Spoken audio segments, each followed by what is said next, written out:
Hello everyone, welcome to the channel knowledge bell. आज के इस वीडियो में हम क्लास 9th का previous year question paper solve करने वाले हैं, but moreover we'll restrict ourselves to the social science section. That means हम सिर्फ सोशल साइंस सेक्शन के क्वेश्चन उस पेपर में से डिस्कस करेंगे। ये पेपर है ईयर 2020 का, दैट मीन्स बहुत ही लेटेस्ट पेपर है एंड इसमें हम सेक्शन डी को आज सॉल्व करेंगे। इसी वे में हम पास्ट 5 ईयर्स के क्वेश्चन पेपर सॉल्व करेंगे for each and every section. So अगर अभी तक आपने चैनल को सब्सक्राइब नहीं किया है तो kindly subscribe the channel knowledge bell and press the bell notification next to it, ताकि जब भी सैनिक स्कूल से रिगार्डिंग कोई भी वीडियो हमारे इस चैनल पे अपलोड हो, इधर it is preparation related video, कोई नोटिफिकेशन, कोई लेटेस्ट अपडेट, तो आप उसके लिए सबसे पहले नोटिफाइड हो जाएंगे। मोर ओवर इसके साथ ही हमारे चैनल पे सैनिक school entrance exam preparation series चल रही है। ये वीडियो भी उसी सीरीज़ का एक पार्ट है। इस सीरीज़ में हम प्रिपरेशन कर रहे हैं सैनिक स्कूल एंट्रेंस एग्ज़ाम क्लास 6 और क्लास 9 के लिए, और इन वीडियोस को, इस सीरीज़ को आप डिस्क्रिप्शन में प्रोवाइडेड लिंक से आप एक्सेस कर सकते हैं। So let's get started with today's video. 2020 का ये पेपर है और फर्स्ट क्वेश्चन आपका सोशल साइंस सेक्शन में है। Who granted East India Company the sole right to trade with the East? A Robert Clive, B Queen Elizabeth one, C John Richardson, D Queen Elizabeth to.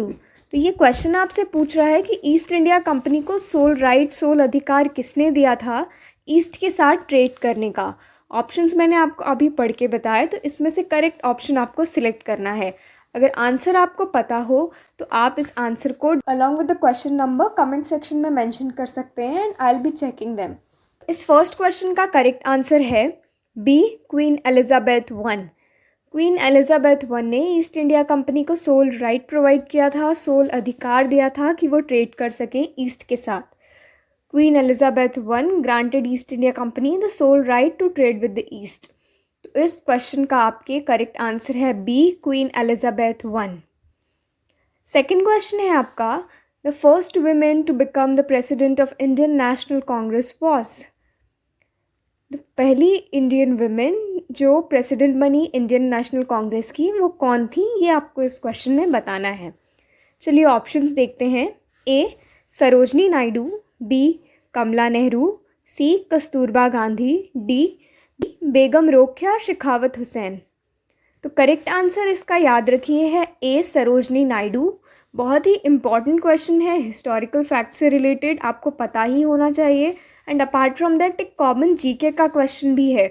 More over आगे तक भी आपको कहीं ना कहीं पूछा जा सकता है। सो इस क्वेश्चन को बिल्कुल आप अच्छे से याद रखिए कि इसका करेक्ट आंसर है ए सरोजनी नायडू। 1925 में इन्हें प्रेसिडेंट बनाया गया था इंडियन नेशनल कांग्रेस का, और ये फर्स्ट इंडियन वुमेन थी जो प्रेसिडेंट बनी इंडियन नेशनल कांग्रेस की। तो Sarojini Naidu was the first Indian women to become the president of Indian National Congress. Option A, Sarojini Naidu is the correct answer. Moving to the next question. Land covered with grass shrubs on which animals can graze freely is known as. Question ने आपसे पूछा है कि ऐसा land area जो grass shrub से covered हो और उस पर एनिमल्स ग्रेजिंग के लिए फ्रीली रोम कर सकें, फ्रीली मूव कर सकें, तो ऐसे पीस ऑफ लैंड को हम क्या कहते हैं। तो चलिए ऑप्शंस देखते हैं। ए फैलो लैंड, बी ओवरग्रेजिंग, सी पास्चर और D agricultural land.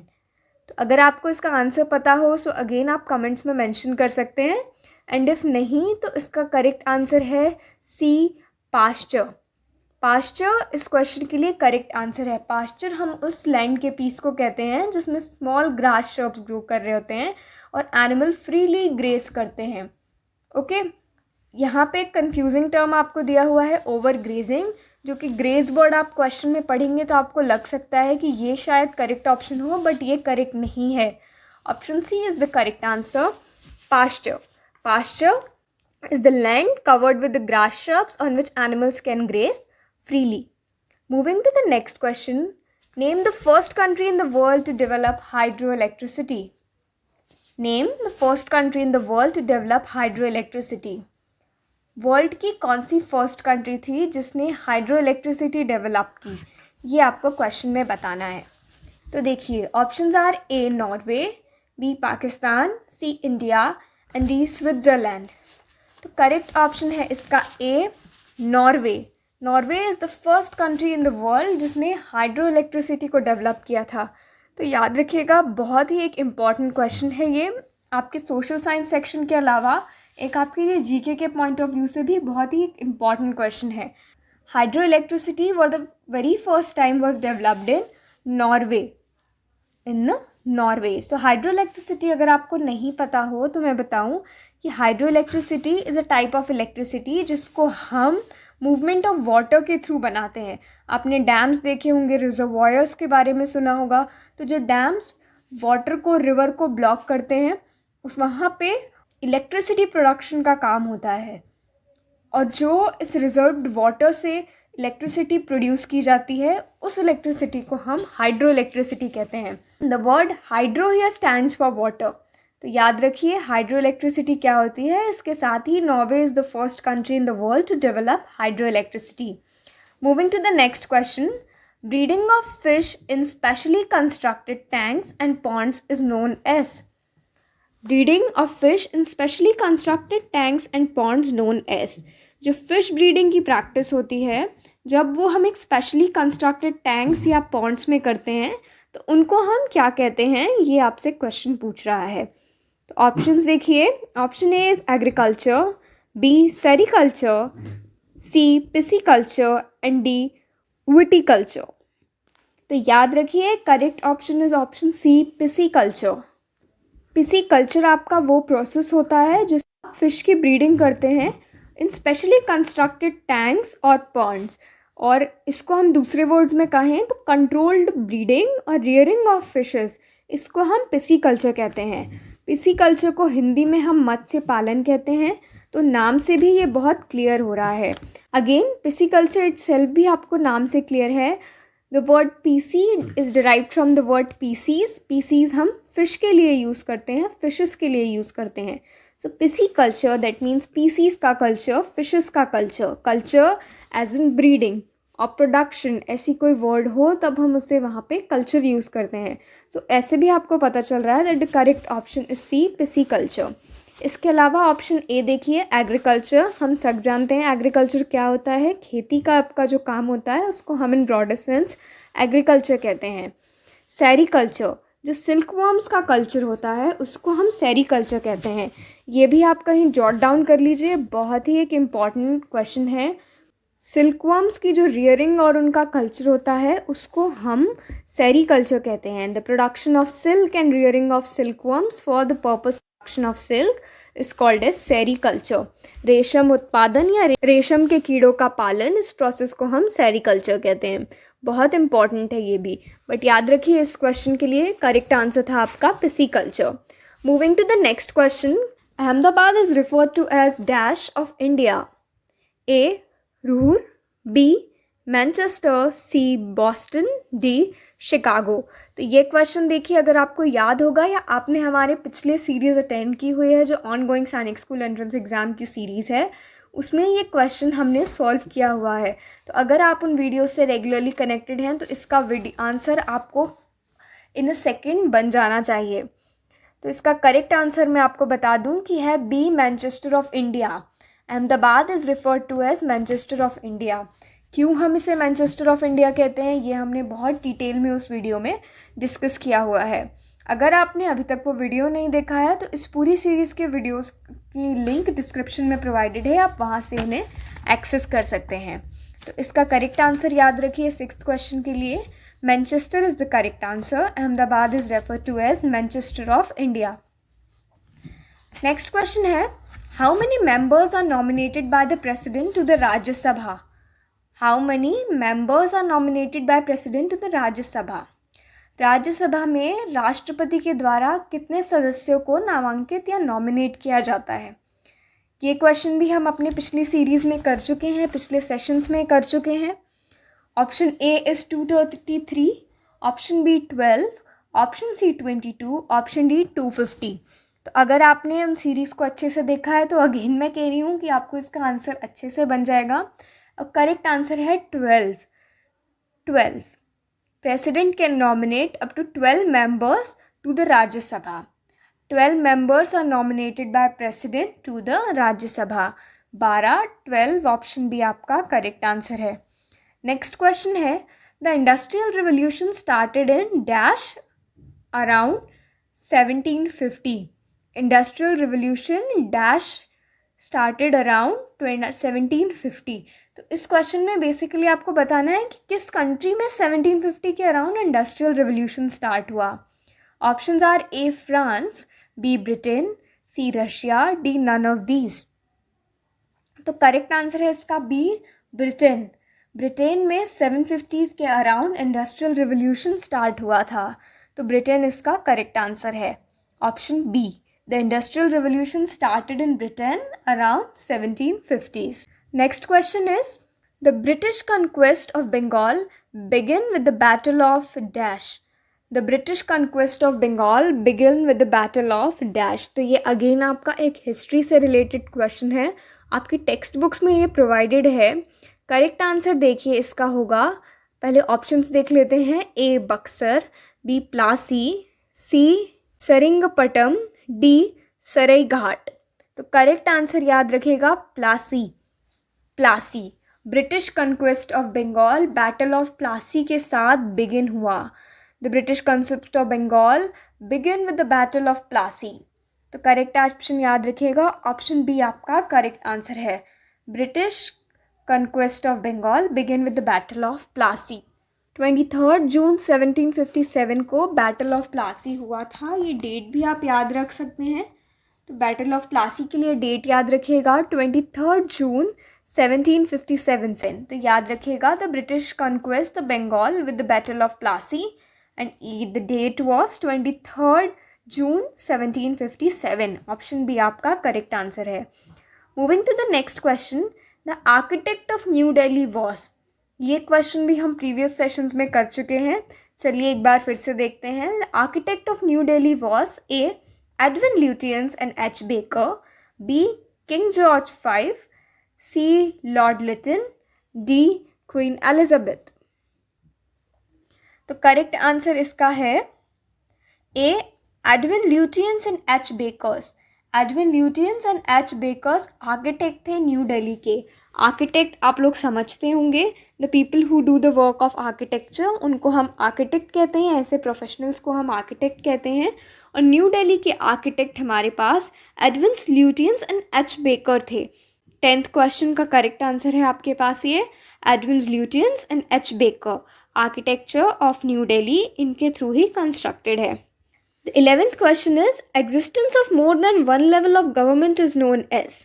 Existence of more than one level of government is known as। जब गवर्नमेंट एक से ज़्यादा लेवल पे एग्जिस्ट करती है तो ऐसे फिनोमेना को हम क्या कहते हैं, ये क्वेश्चन ने पूछा है। ए फेडरलिज्म, बी सेक्युलरिज्म, सी मार्जिनलिज्म, डी कम्युनलिज्म। ये क्वेश्चन भी हम कर चुके हैं, मैं इसको आपको अगेन एक्सप्लेन कर देती हूँ क्योंकि टर्मिनोलॉजी क्वेश्चन थोड़ा डिफिकल्ट है टू अंडरस्टैंड। तो देखिए what is the meaning of existence of more than one level of government. तो देखिए हमारे यहाँ पे सेंट्रल गवर्नमेंट है, प्राइम मिनिस्टर है जो कि दिल्ली से फंक्शनिंग करते हैं। ऑनरेबल प्राइम मिनिस्टर का कैबिनेट है, वो भी न्यू दिल्ली से वर्क करता है। But apart from the central government हमारे पास हर स्टेट की, हर यूनियन टेरिटरी की भी गवर्नमेंट है। हर स्टेट की अपनी अलग गवर्नमेंट है जिनका कैबिनेट उस स्टेट के कैपिटल से फंक्शन करता है। उस गवर्नमेंट को स्टेट्स के चीफ मिनिस्टर हैंडल करते हैं, चीफ मिनिस्टर लेड करते हैं। तो ये हो गया another type of government. Apart from the state governments हमारे पास अपने पर्टिकुलर सिटी के म्यूनसिपैलिटी की भी अपनी गवर्नमेंट होती है, मेयर्स है, महापौर होते हैं। So these are the level of governments. एक इंडिविजुअल गवर्नमेंट नहीं है हमारी कंट्री में, levels of government are there. आपकी सिटी में म्यूनसिपैलिटी में गवर्नमेंट है, आपके स्टेट में एक गवर्नमेंट है, एक सेंट्रल गवर्नमेंट है। सो ये लेवल्स में गवर्नमेंट वर्क कर रही है। तो ये आपसे क्वेश्चन में पूछा गया है कि ये जो लेवल्स पे गवर्नमेंट वर्क कर रही है, different levels of government exist कर रहे हैं, इसको हम क्या कहते हैं। तो याद रखिए ऐसे एग्जिस्टेंस को गवर्नमेंट की हम कहते हैं A federalism. The existence of more than one level of government is known as federalism. A federalism is the correct answer. Moving to the next question. That is question number 12. Money bill is introduced in, money bill कहाँ पे introduce किया जाता है?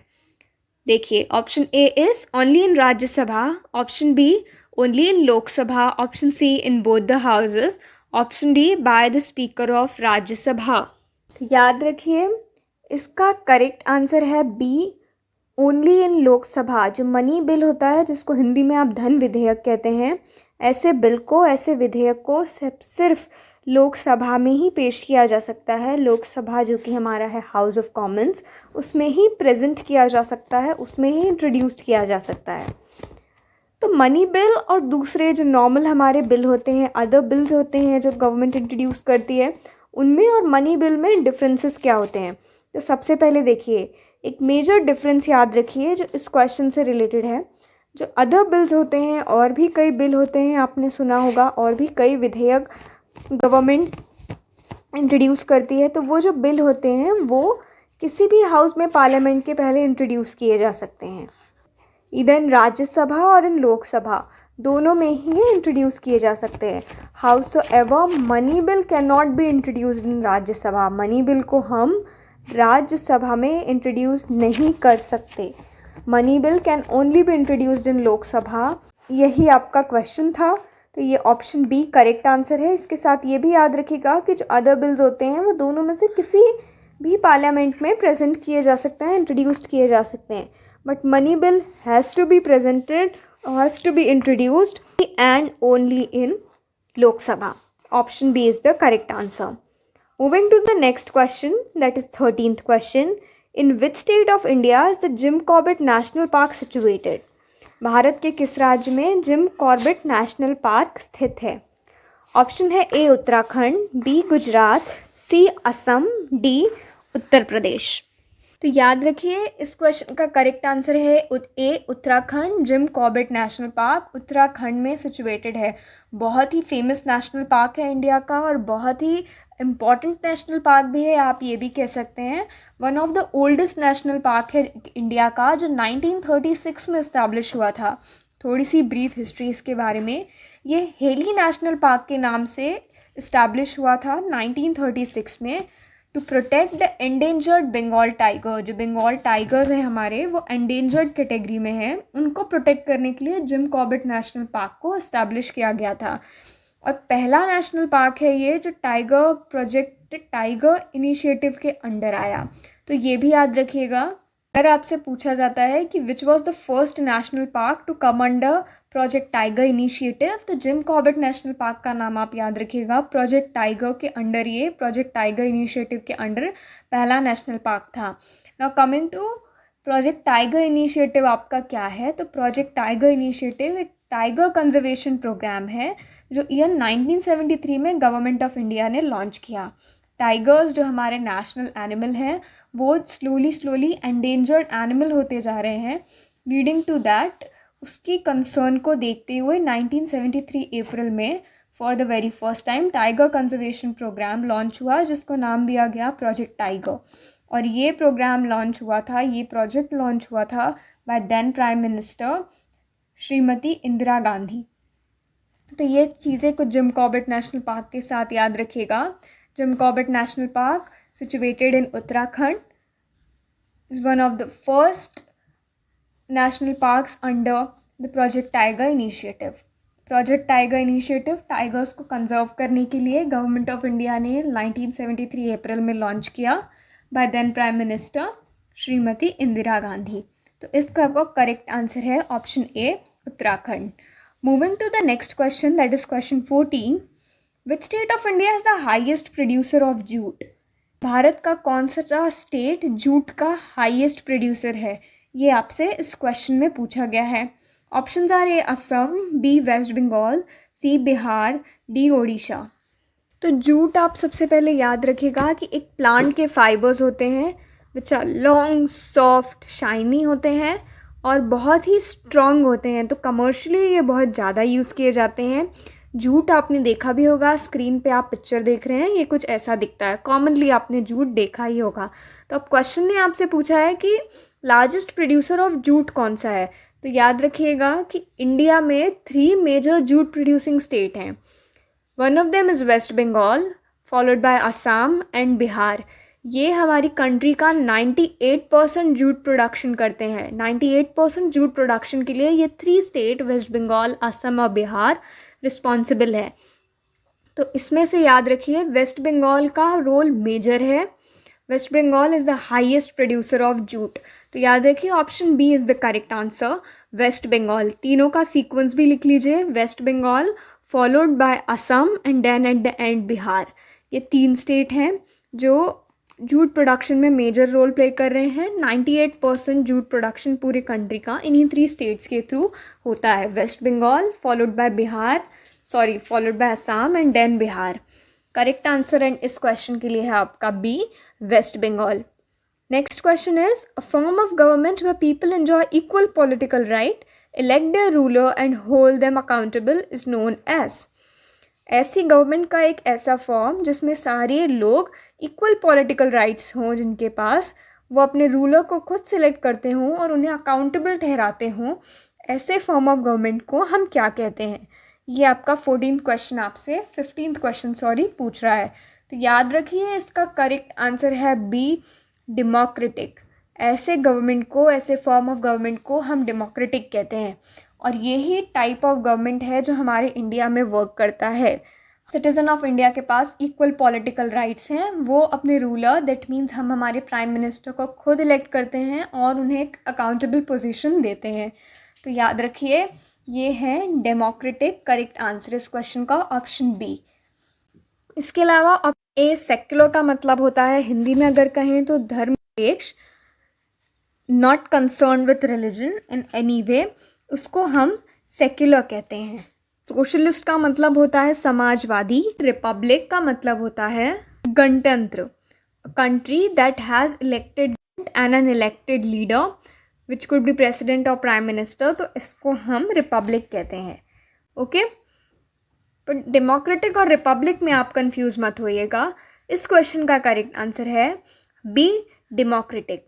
Moving to question 16, in order to prevent religion-based expulsions and discrimination of lower caste, the Indian Constitution bans A. untouchability, B. religious practice, C. religion, D. religious institution।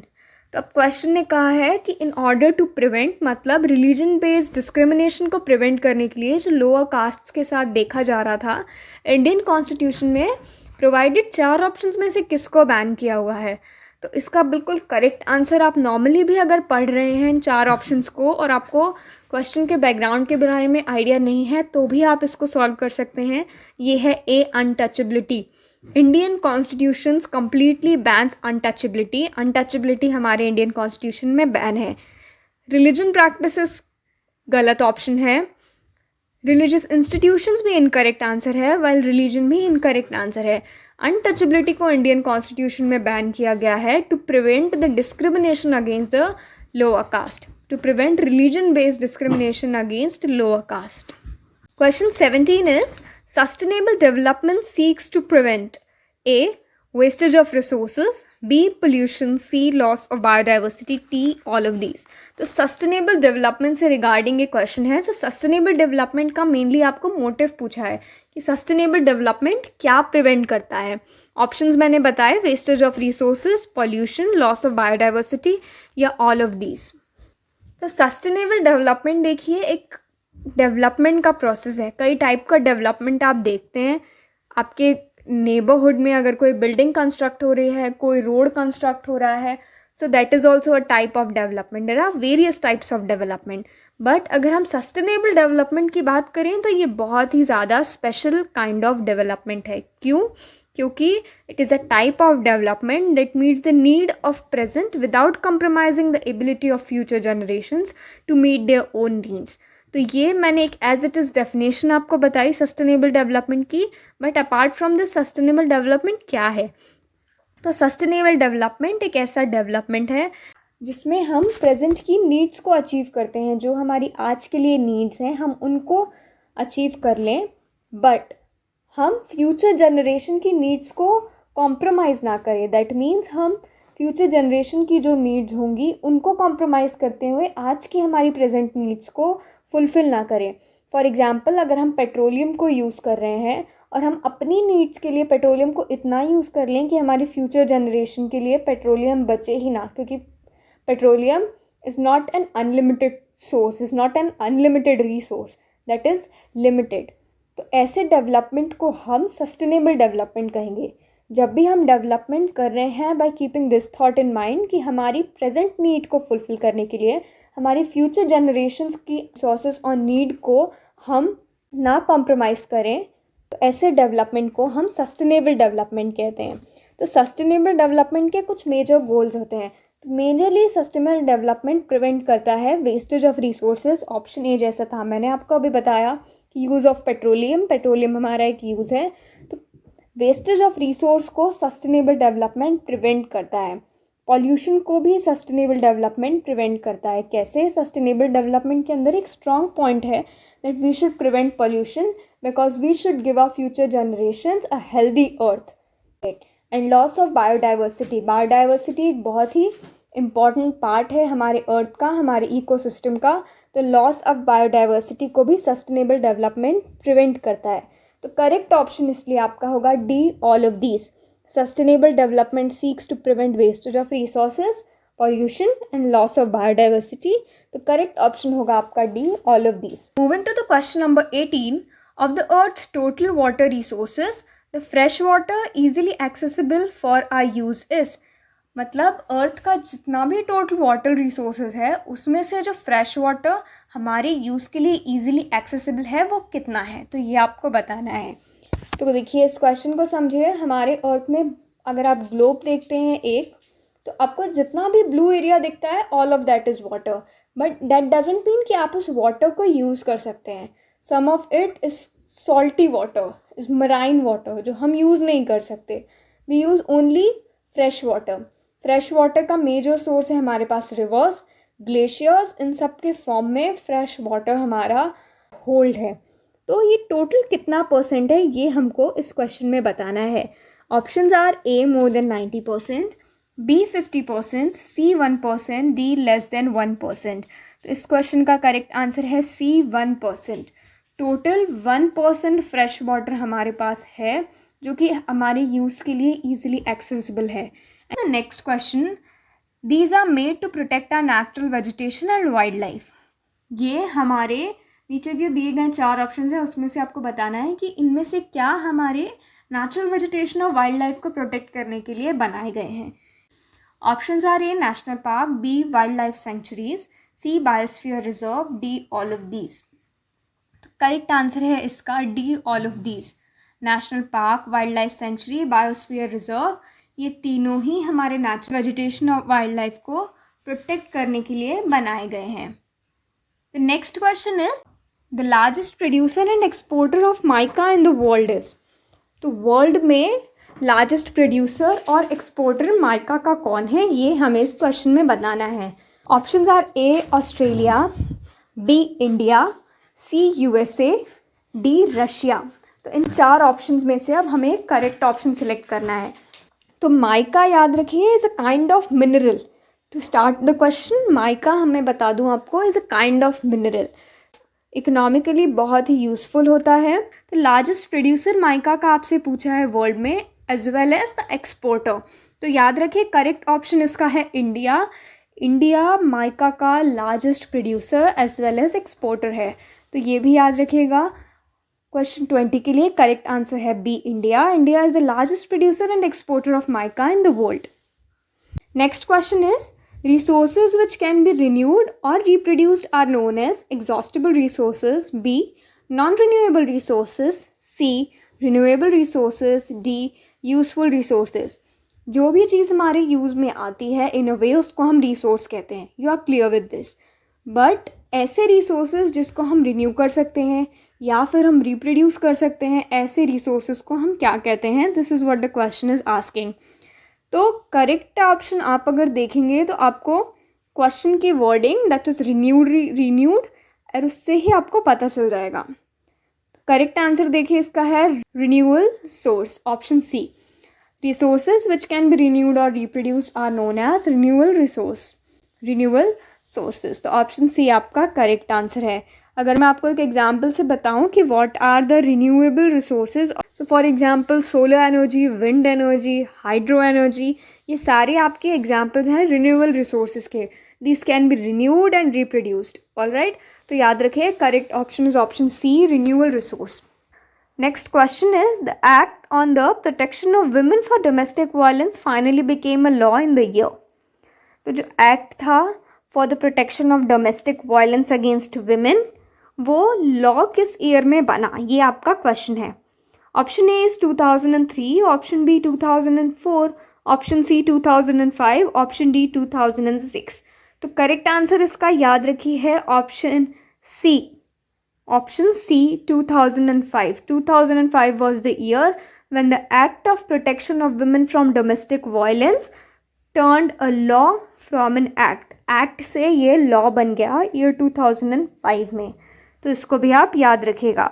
Next question है, right to information.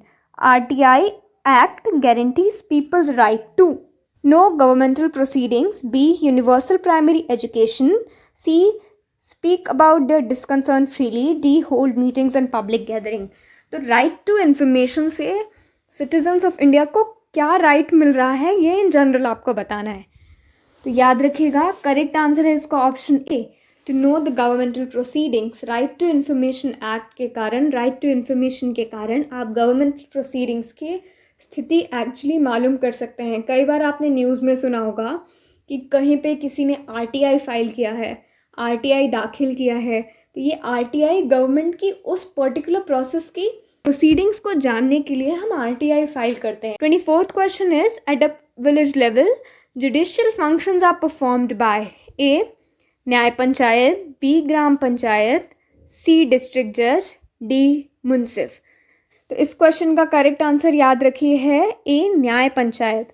Village level पे judicial functions perform किए जाते हैं A, Nyaya Panchayat के थ्रू. And moving to the last but not the least question, many of India's most important mining and industrial centers are located in. India के बहुत से important mining और इंडस्ट्रियल सेंटर्स कहाँ लोकेटेड हैं, ये क्वेश्चन पूछ रहा है.